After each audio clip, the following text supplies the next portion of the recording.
Boa parte da população brasileira, pobre quase sempre, foi dizimada ao longo da nossa história por doenças tropicais, como a malária, mal de Chagas. A luta contra estas endemias é dificultada pelas péssimas condições sanitárias de boa parte de nosso povo. Gente, a guerra contra estas doenças teve alguns heróis. O principal deles foi o cientista Carlos Chagas, que dirigiu esta casa, a Fundação Oswaldo Cruz. O centenário da doença de Chagas é o tema de hoje do programa De Lá Pra Cá.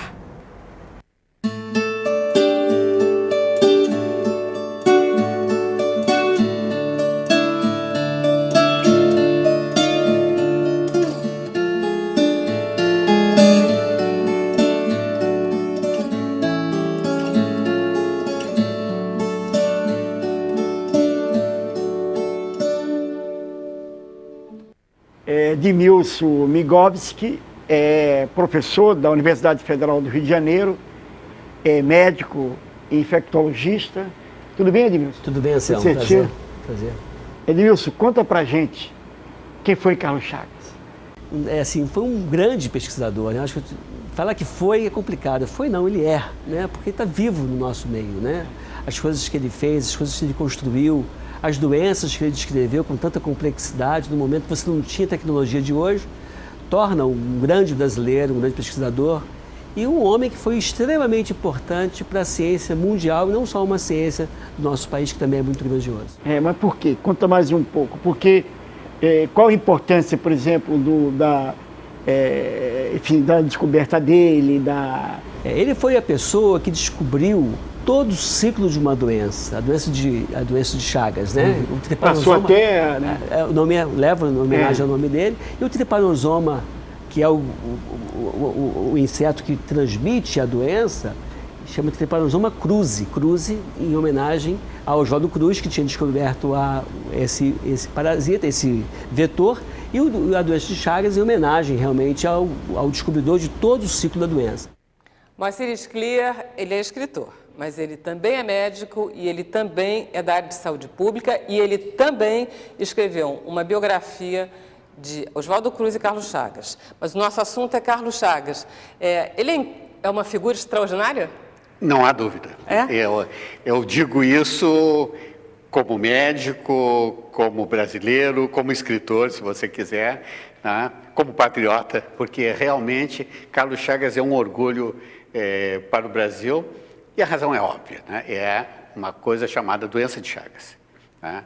Uma doença que ele descobriu, que ele demonstrou como é que se transmitia, que ele identificou qual era o vetor. Ele fez quase tudo nessa doença. Ele trabalhava com Oswaldo Cruz, né? E o grupo do Oswaldo Cruz frequentemente se deslocava, né? No território nacional, às vezes iam para a Amazônia, às vezes iam para o Centro-Oeste, né? Investigando doenças, né? E em La Sance, Minas Gerais, tinha uma doença, né?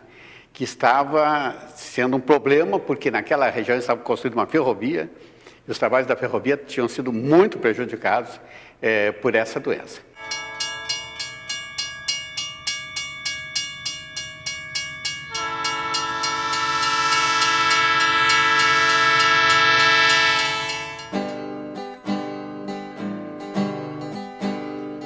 Menina, o seu sorriso é de fazer encantar. Menina, quem não apaixona só de ver o seu olhar, a sua delicadeza põe as coisas no lugar. Só de aproximar de você chego até a arrepiar. Em 1907, Carlos Chagas veio até La Sanse debelar um surto de malária que estava acontecendo com os funcionários da Estrada de Ferro Central do Brasil, que estavam instalando os trilhos aqui.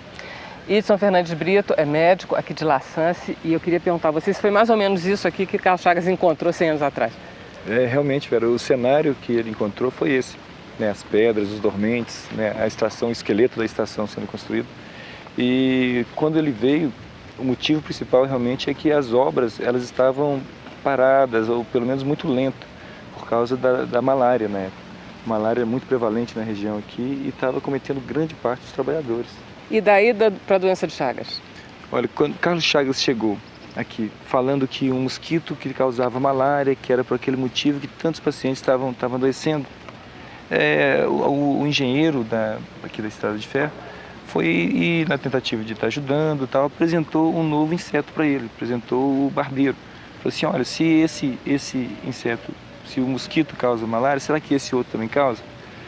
E naquele momento, especificamente em 1907, era um período em que os cientistas brasileiros eles estavam vivendo aquele tempo áureo da microbiologia, estavam influenciados, né, por Pasteur na França, né, e era uma possibilidade. Carlos Chagas olhou para o barbeiro como uma possibilidade, foi lá já com aquele espírito de pesquisador, dissecando, procurando, né, foi quando surgiu realmente, né, o protozoário.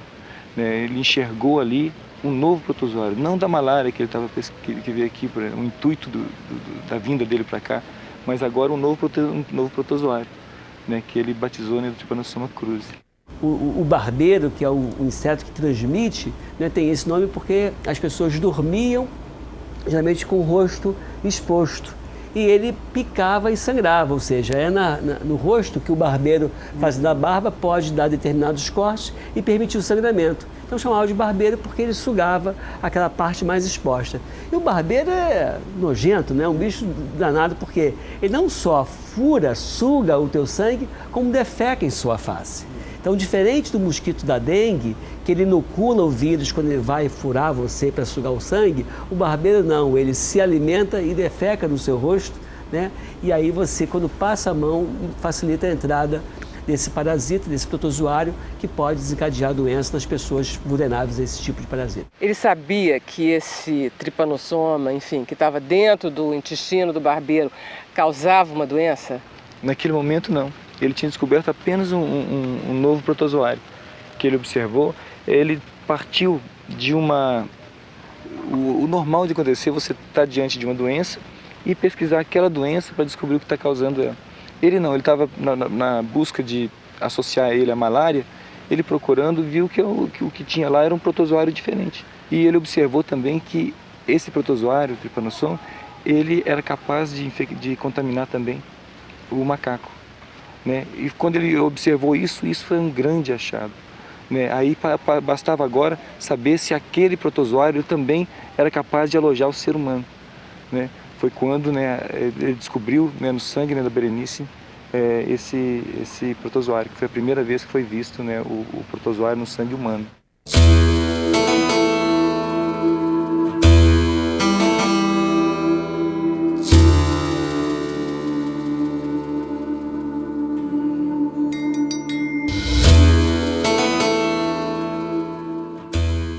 Quando descobriu lá que o Trypanosoma podia estar num outro ser vivo, né, no caso o macaco, já viu que identificou ele lá no macaco, tinha uma paciente ali com febre, será que ele tem o Trypanosoma também?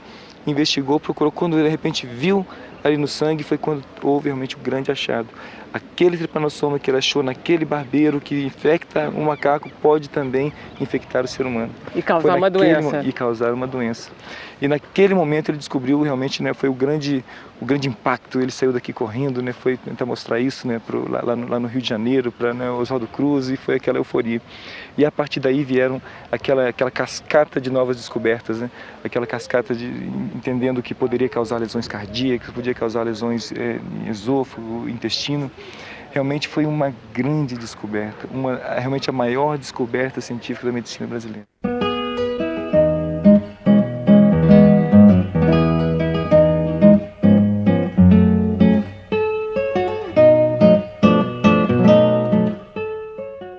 Simone Croft é historiadora, autora do livro Doença de Chagas, Doença do Brasil, editada aqui pela Fundação Oswaldo Cruz. Olha, Simone, fala um pouco do Brasil de Carlos Chagas. Que Brasil é esse que o Carlos Chagas trabalhou? Enfim, fala um pouco desse Brasil. Bom, o Carlos Chagas nasceu no interior do Brasil, né? O Carlos Chagas nasceu numa fazenda de café no interior de Minas Gerais. E ele veio para o Rio de Janeiro no finalzinho do século XIX, 1897, para estudar medicina, né? Na Faculdade de Medicina do Rio de Janeiro, na capital federal. O Carlos Chagas encontrou na capital federal um país, né, que vivia uma confiança enorme na chamada modernização republicana, né, da jovem República Brasileira. Era um momento, né, essa passagem do século, um momento de muita efervescência, tanto política quanto cultural, né? A cidade do Rio vivia um momento de grande entusiasmo em relação à perspectiva de que o Brasil viesse finalmente a integrar, como se falava na época, o concerto das nações civilizadas, né? E era uma época em que a ciência era particularmente enaltecida, né, como um instrumento fundamental desse progresso, né, dessa entrada do Brasil na chamada civilização.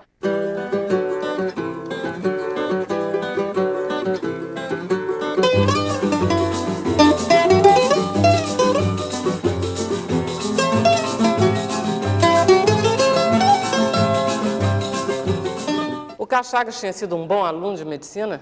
Ele foi muito bom. E é uma coisa curiosa, porque ele entrou na medicina contrariando a mãe. A mãe queria que ele fosse engenheiro, mas ele teve um professor, que aliás era um padre, e outras pessoas aconselharam ele, né, provavelmente detectando essa vocação que ele tinha, né? Para a medicina? Para a medicina. Não clínica, né? Porque o Oswaldo Cruz também não era um clínico assim notável. Ele atendia pacientes, mas nessa área eles não eram brilhantes. O que eles eram brilhantes era assim no entender como é que as doenças surgiam, como é que se disseminavam, né? O que fazer para controlar. Isso eles sabiam fazer.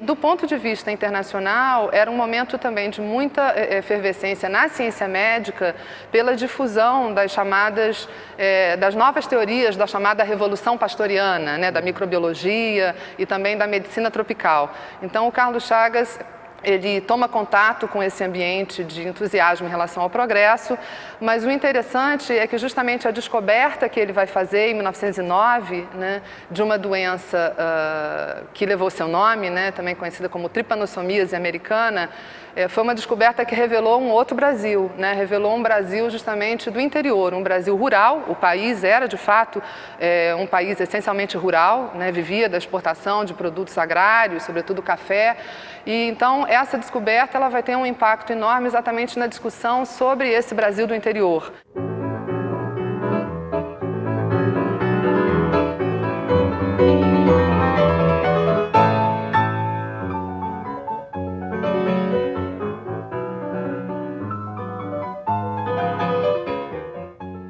Carlos Chagas vai apresentar essa doença e tem um episódio bastante interessante em relação a isso, porque a primeira conferência, por exemplo, que ele faz na Academia Nacional de Medicina, em 1910, onde ele apresenta a sua descoberta e os primeiros conhecimentos sobre essa doença, é uma solenidade com muita pompa, né? Para você ter uma ideia, a Academia Nacional de Medicina, naquela noite, ela inaugurou a luz elétrica, né, nos recintos da academia, que ficava ali bem próximo ao coração do centro do Rio de Janeiro, recém-reformado, né, a cidade da Belle Époque, né, Avenida Central, todo esse cenário. E é justamente nessa solenidade em que ele apresenta imagens, inclusive cinematográficas, que ele filmou em La Sance, mostrando os doentes, né, daquela enfermidade, né? Principalmente crianças com grave retardo mental, populações muito pobres, né? As casas de pau a pique, né? Que é onde se prolifera o transmissor dessa doença, né? O inseto barbeiro. Então aquilo causou uma repercussão muito grande, inclusive na imprensa, né? Ficaram as elites médicas e políticas, enfim, né? Ficaram bastante perplexas diante daquele Brasil que era um Brasil desconhecido, né? O Brasil do interior, né? Um Brasil pobre.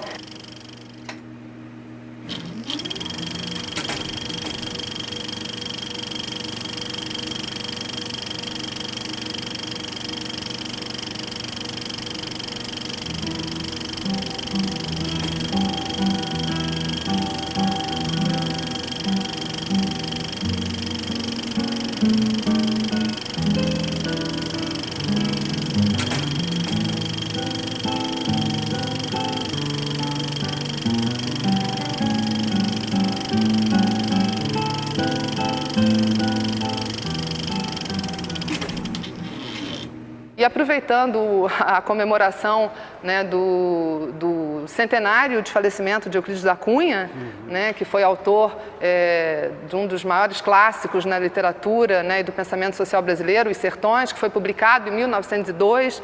Né, então eu acho que até é uma data que nos faz pensar, porque, na verdade, o Brasil que o Carlos Chagas vai, de certa maneira, revelar, né, e vai falar dele para o resto da sua carreira, é o Brasil dos sertões, né? Esse Brasil abandonado, um país doente, né, como mostrou o Carlos Chagas, vitimado por essas endemias. E, justamente, nesse sentido, ele vai alertar, né, a sociedade para que qualquer perspectiva de progresso, qualquer perspectiva de modernização só se completaria na medida em que o Estado brasileiro assumisse, de fato, a responsabilidade por sanear o interior do Brasil.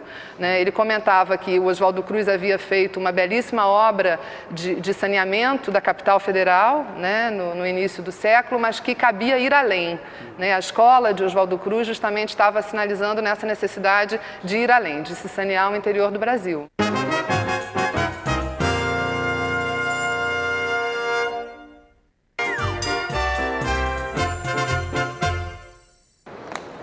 Marcelo, você sabe que o Carlos Chagas era um ótimo aluno, né? Eu não fui boa aluna, por isso é que eu reparei isso. Mas eu também não fui. Ele era conhecido como estudante das duas velas. Ele estudava até a primeira vela acabar e depois estudava até a segunda vela acabar.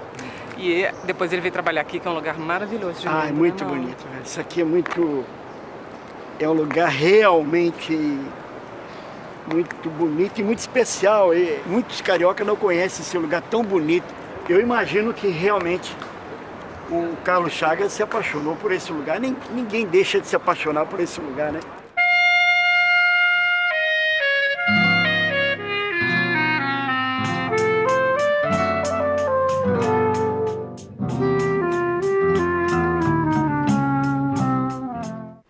Pedro Oliveira é bioquímico aqui da UFRJ e ele faz parte do consórcio internacional que sequenciou o genoma do barbeiro, que é esse bicho aqui e que é o vetor da doença de Chagas.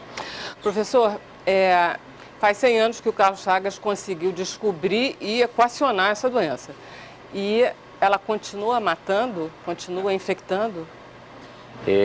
Ela continua sendo um problema de saúde pública importante. Foram feitos avanços significativos no controle dessa doença nos últimos anos, principalmente de uma espécie, das várias espécies de barbeiros que transmitem a doença. Uma delas se conseguiu um controle importante, que foi o triatoma infestis. De forma que, por exemplo, que no sul do Brasil e sudeste, ela quase já não existe mais transmissão de doença de Chagas através do inseto vetor. No norte e no nordeste ela continua existindo, porque são outras espécies envolvidas, o que levanta a possibilidade de que essas outras espécies, sobre as quais nós não conseguimos exercer um controle efetivo, voltem a colonizar, inclusive, o sul e o sudeste ao longo do tempo. Hoje morre um número de pessoas, por exemplo, no Brasil, que varia a estimativa de 10 a 30 mil pessoas por ano, todo ano, como consequência da doença. A doença tem cura? A doença não tem uma vez estabelecida Passada a fase aguda, ela não tem mais, não se conhece uma cura, não existe vacina disponível. E o controle do vetor, embora ainda se consiga aos custos de um esforço grande, nas regiões urbanas e em relação a algumas espécies, uma vez que muitas espécies são silvestres, ou seja, elas existem dentro do mato e chegam perto e se dispersam para ambientes ocupados pelo homem, não se pode falar de extinção da doença, ou seja, existe um ciclo silvestre importante da doença e a gente não tem como controlar isso. Quais são os sintomas que a pessoa vai ter a partir desse momento que ela está contaminada com a doença de Chagas? A doença de Chagas ela tem uma fase aguda, uma fase que nós chamamos de indeterminada e uma fase crônica. A fase aguda é uma fase, um momento um pouco que a gente chama de inespecífico. É um momento que tem febre, a gente procura foco, não acha o foco, febre de origem determinada, ela tem algumas alterações de fígado, baço e às vezes um sinal, né, um sinal periorbital, né, ao redor do olho, que a gente chama de sinal de Romanin. É muito variada a manifestação clínica, daí a grande dificuldade da gente estar diagnosticando no momento inicial, que é o momento onde a gente consegue ter a cura. Qual que é o grande problema da doença de Chagas hoje? É que a partir desse momento inicial, alguma parte dessas pessoas que foram inoculadas vai desenvolver uma forma chamada forma indeterminada. Nessa fase de indeterminada, que pode durar vários anos, né, 10 anos, 20 anos, 30 anos, nesse momento a pessoa, você consegue diagnosticar no sangue, mas a pessoa não sente nada. A partir desse momento, 10, 20, 30 anos, começam as manifestações que são lentas, crônicas, né, e persistentes. A pessoa começa a desenvolver a fase crônica da doença, que já é a parte tardia, que já é um momento em que não consegue mais voltar ao que era, porque são lesões permanentes.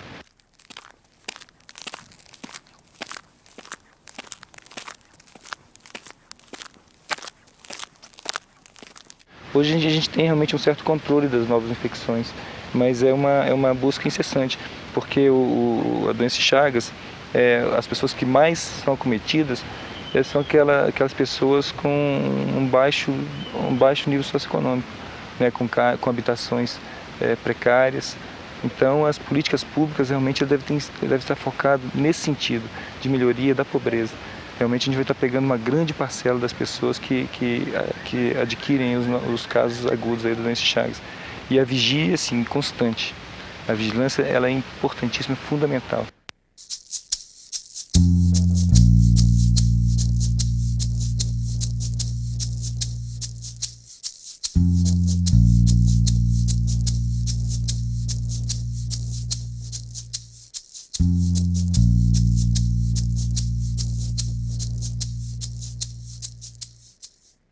Simone, mas historicamente esse discurso, tanto o discurso do Oswaldo Cruz como o discurso do Carlos Chagas, da necessidade do Brasil olhar seu interior ou olhar as condições sanitárias precárias, esse discurso é um discurso que historicamente não provocou muito eco, tanto do ponto de vista de que os governos não focaram essas doenças tropicais,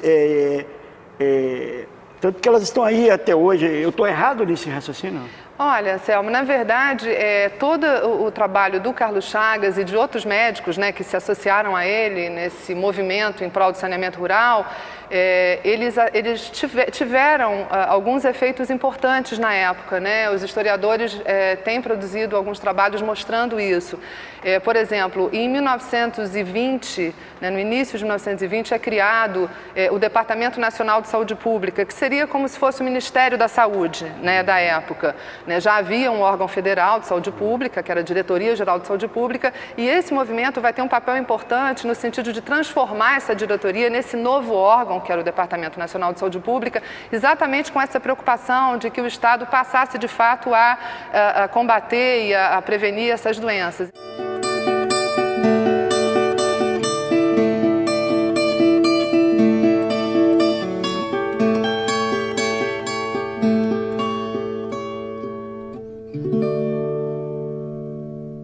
Então foram criados muitos postos de profilaxia rural nos estados, porque até então cabia ao governo, ao poder central, né, à União, apenas os problemas de saúde do Distrito Federal. As questões de saúde dos estados eram atribuição dos estados. Então, essa reforma ela foi uma reforma importante no sentido de aumentar efetivamente a presença do Estado brasileiro como poder central, né, como poder federal nesses estados. Exato. Agora, claro, esse é um processo que se deu ao longo do tempo, né? De fato, foram feitas importantes campanhas, né, de combate não só. A doença de Chagas foi até um pouco posterior, mas há outras endemias rurais, como a cilostomose, a malária, mas esses são temas que até hoje desafiam, de fato, porque, como o próprio Carlos Chagas já dizia, né, essa é uma doença da pobreza.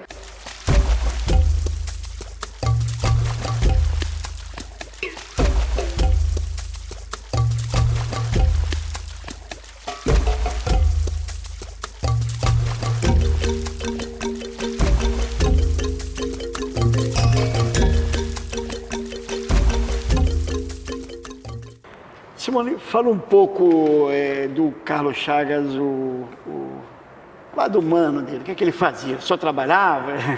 Olha, de fato, ele tinha uma carga de trabalho muito pesada, né? Porque não só como pesquisador, mas como diretor do Instituto Oswaldo Cruz, né? Ele sucedeu o Oswaldo Cruz quando o Oswaldo Cruz faleceu em 1917. Ele assumiu a direção de Manguinhos, ele foi diretor da Saúde Pública. Então, de fato, ele tinha uma rotina de trabalho muito intensa. Muito intensa. Teve quantos filhos? Ele teve 2 filhos que foram, inclusive, eminentes cientistas, né? O Evandro Chagas e o Carlos Chagas Filho.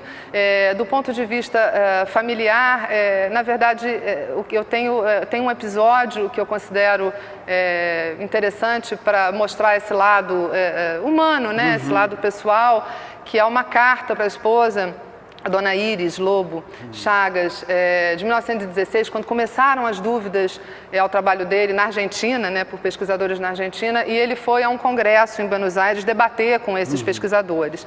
E nesse documento, nessa carta, ele tem uma frase, né, que aí eu estou citando, que me chamou a atenção, em que ele fala, se eu morresse essa noite, eu morreria feliz, porque eu consegui defender a obra científica do meu país, né, e o trabalho de pesquisa de Manguinhos, né, e a escola de Manguinhos, como eles falavam.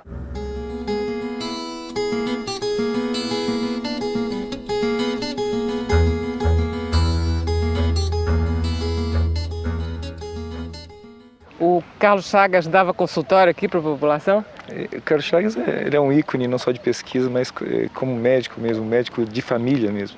Nós temos registro aí dele sentado à beira do leito, que é esse sentar à beira do leito, ouvir, né? Ele é hoje o que marca, é o que falta hoje na medicina atual. É verdade que ele fazia o gênero cientista louco, muito distraído? Distraído, né? Uma coisa assim que sempre foi considerado, vamos dizer assim, um componente da atividade científica, da personalidade científica, né? Por exemplo, uma vez em Buenos Aires, ele encontrou um famoso cientista, conversou com ele e foi embora. Quando foi embora, ele levou o sobretudo do cientista, né? Numa outra vez, ele ganhou uma condecoração importante do governo da Bélgica e esqueceu de levar a condecoração, né? E tem a história também que a empregada ofereceu um café para ele e ele quis pagar para a empregada achando que estava num restaurante. E, finalmente, a história que ele foi visitado por um jovem cientista com a sua esposa, e lá pelas tantas ele olhou o relógio e disse para a mulher, vamos embora que está na hora, uma coisa desse tipo. É claro que nesses esquecimentos, né, tem um componente psicológico, né?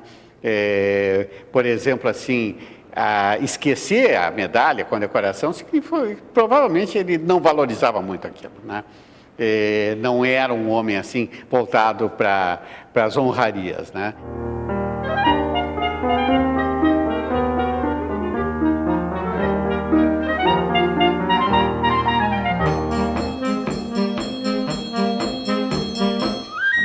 Simone, esse trabalho do Carlos Chagas, ele foi realmente reconhecido internacionalmente? Ou é assim, excesso de nacionalismo da nossa parte?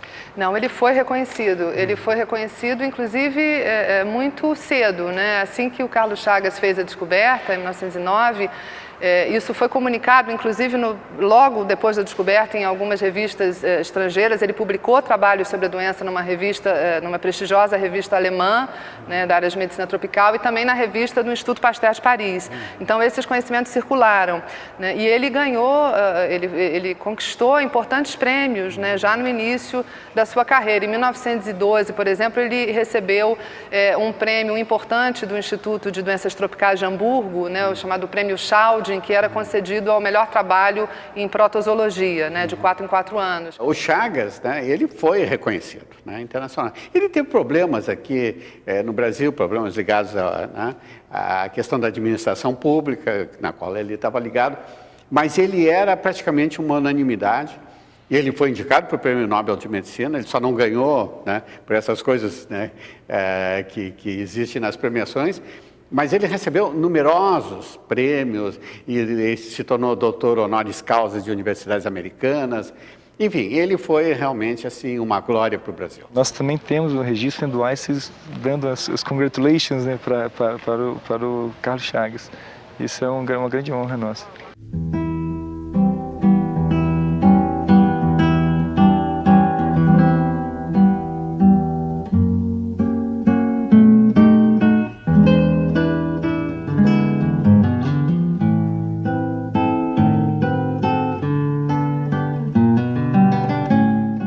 Fala um pouco da morte dele, enfim, dos últimos anos e da morte.